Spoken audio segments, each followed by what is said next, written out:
jaseur de l'Apocalypse.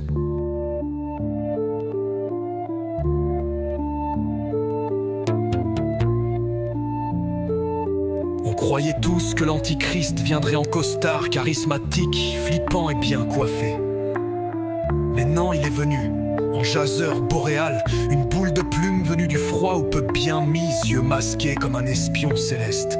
Il s'appelle Ézéchiel, il gazouille en fréquence interdite, et son plan diabolique c'est de se rapprocher de la barrière de l'ange, un mur de lumière qui sent le jasmin, le silence divin et la non-négociabilité cosmique. De parade nuptiale pour démons stagiaires.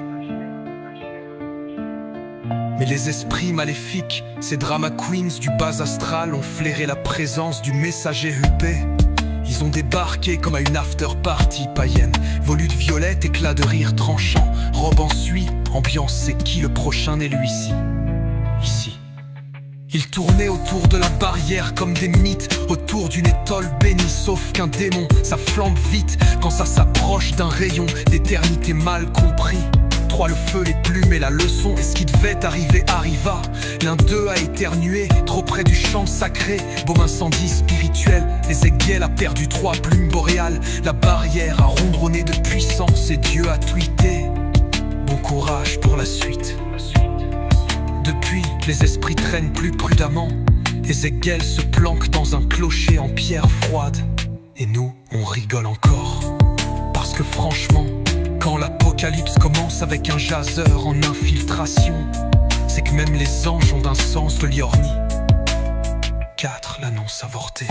Un soir, alors que la barrière brillait d'un calme insolent, Ézéchiel se redressa.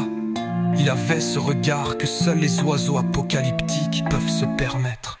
À moitié là, moitié dans l'au-delà, il ouvrit le bec, les plumes hérissées d'un frisson cosmique, et prononça: celui qui viendra après moi ne sera pas un homme, il sera.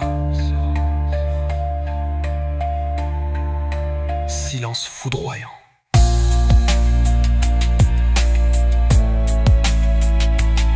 Une note grave, puis une autre et une troisième suspendue dans l'air, comme un fil de lumière cassé.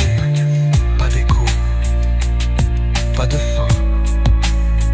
Juste nous figés avec cette sensation que l'univers nous a laissé en lecture sans jamais répondre.